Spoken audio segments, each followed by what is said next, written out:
Un inspecteur de la police nationale d'Haïti a été tué par balle à Pétionville dans l'après-midi du dimanche 26 mai. L'agent de la PNH a été tué alors qu'il revenait d'une station de service, selon des témoins.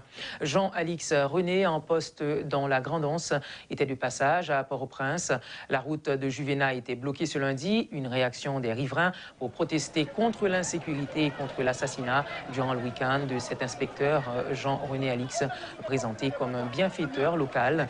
Ils ont organisé une manifestation à Pétionville, ce qui a provoqué un embouteillage monstre dans cette commune. Les automobilistes ont mis des heures pour traverser Pétionville. Les bandits mettent nous dehors déjà. C'est combattants qui de nous gourmets et qui négocient il y a 2 heures. Je négocie avec le peuple, c'est valise après pour nous aller. Ben écoutez pour nous aller. Quel moment de justice? Quel moment de justice? Ce qui est moun, peuple ça après le compter, il n'y a personne moun encore. Ça fait peuple dans la rien là pour demander justice. Justice et demander faut maquette là. Bon nous caméra, qui est photo moi avec moun qui cause là. En attendant qu'il y ait un terme en fait. Si il passe à peuple a bloqué la rue. Après les 2 séances perturbées au Sénat de la République par les sénateurs de l'opposition, les regards sont désormais fixés sur la Chambre des députés, où une forte majorité d'élus pro-gouvernementaux veulent relever ce qui paraît être un défi, à savoir ratifier la déclaration de politique générale du Premier ministre nommé Jean-Michel Lapin. Mais déjà, l'attitude des députés opposants face à la formation du cabinet ministériel laisse présager que tout ne va pas se passer comme une lettre à la poste.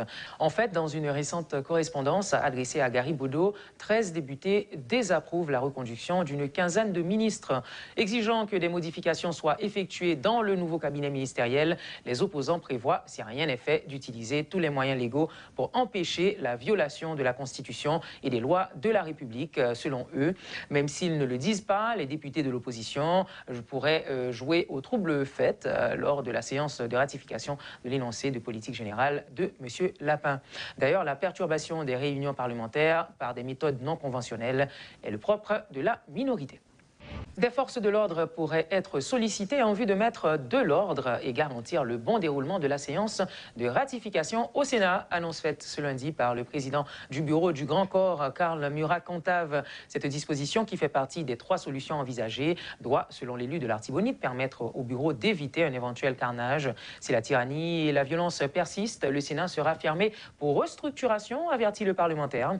En attendant une date pour la séance, Karl Murat-Cantave invite le chef de l'État à engager des discussions avec les différents blocs politiques en vue de poser le problème et trouver des solutions. Le Sénat, ce n'est pas la rue. Le Sénat, ce n'est pas le carnaval. Le Sénat, ce n'est pas le rara. Le Sénat, c'est le Sénat. C'est un haut lieu, n'est-ce pas, de prise de décision de sages.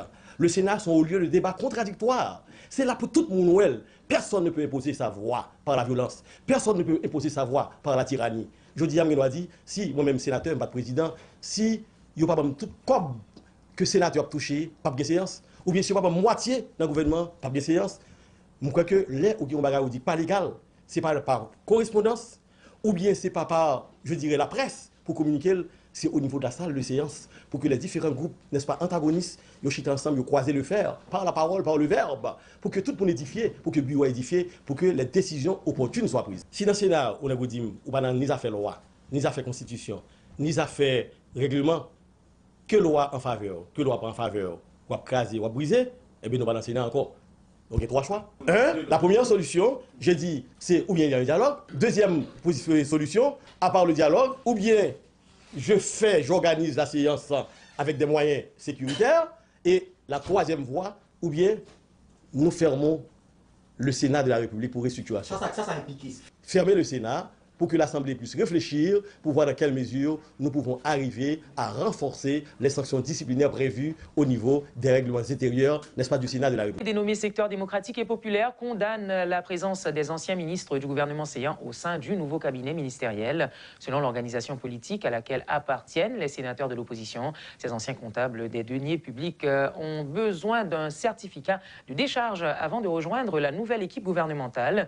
André Michel affirme que les 4 sénateurs opposants entendent tout faire pour empêcher la ratification de l'énoncé de politique générale du Premier ministre nommé Jean-Michel Lapin.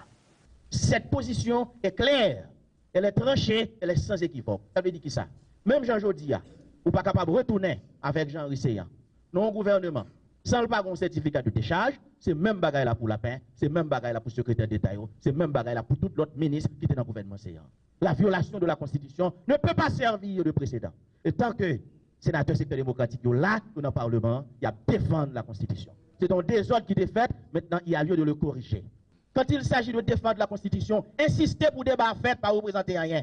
Parce qu'aujourd'hui, face à une majorité qui ne respecte pas la Constitution, face à une majorité qui refuse de défendre les droits du peuple, la minorité se doit d'être agressive. Et c'est justement ce combat que mènent les 4 sénateurs de l'opposition au Parlement. C'est une position de droit et nous supportons et nous invitons toute population à continuer à supporter les députés et les sénateurs du secteur démocratique parce que là où ils sont au Parlement, ils défendent la Constitution, ils défendent les intérêts de la République, ils défendent la loi, ils défendent les principes démocratiques. L'initiative de l'Université Quisqueya et d'autres centres universitaires de la capitale, une marche pacifique a été organisée dimanche afin de protester contre les agressions sexuelles dont sont victimes certaines étudiantes.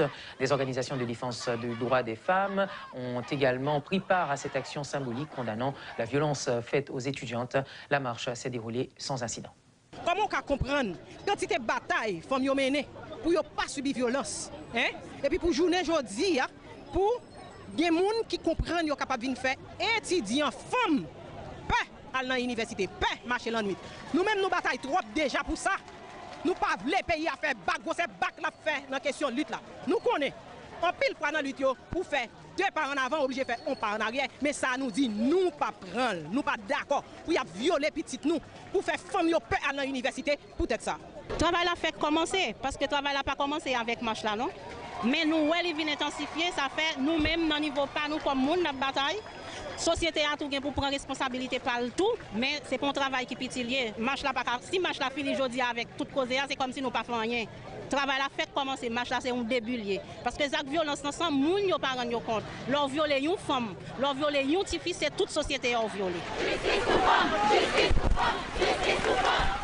La suppression du Sénat et du poste du Premier ministre, ce sont 2 principales recommandations politiques formulées dans la synthèse rendue publique récemment par le comité de pilotage des États généraux de la Nation. Selon Louis Naupierre et Marie-Carmel Rose Anne-Auguste, qui sont membres de cette structure, les secteurs interrogés lors des rencontres estiment que la Chambre haute fait double emploi avec celle des députés, alors qu'ils préconisent également un système avec un président et un vice-président en lieu et place d'un Premier ministre.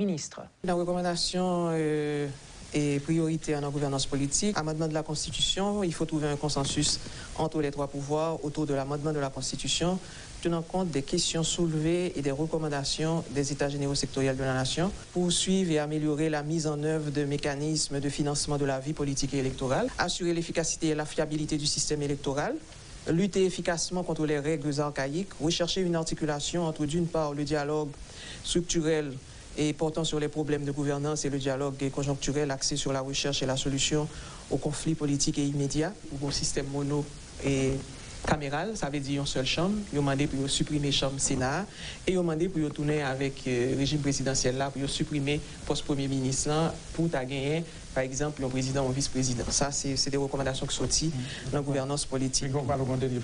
Concernant la justice, c'est que donc une question de politisation justice là et que l'article 175 là permet parce que dans le processus de nomination, il permet que conseil communal, conseil départemental et Sénat participer. Pas oublier que démarche là, c'est population que vous consultez à travers des secteurs organisés et même si le processus là est inachevé, mais document ça sont documents qui doivent valider dans le forum et tu dois aller chercher et support population pour appuyer les recommandations ça.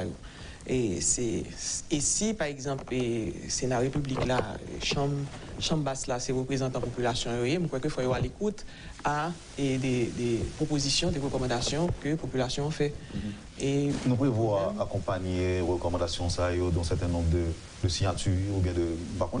Quelle sera donc la forme de pression à exercer sur les parlementaires? Et c'est peut-être ça, nous dit que faut qu'on chita entre les 3 pouvoirs, et pouvoir judiciaire et exécutif avec Parlement, pour rejoindre un consensus sur question d'amendement Constitution. Et ça veut dire que et nous, en face de recommandation ça et nous rencontrons pas moins de 3000 personnes à travers 600 organisations, rencontres préparatoires et forums que nous faisons. Et comme processus là inachevé, nous sommes supposés tomber sur un forum national qui a réuni et représentants section communale, représentants communaux et pour valider le document ça. Et en même temps, après, il y a une cinquième phase, nous prévoit que ce soit dans la diaspora, que ce soit ici, pour nous recueillir pas moins de 2 millions de signatures pour être capable et nous dit légitimer recommandation ça. Merci d'avoir été avec nous, mesdames et messieurs. À très bientôt pour une autre édition de Métro News.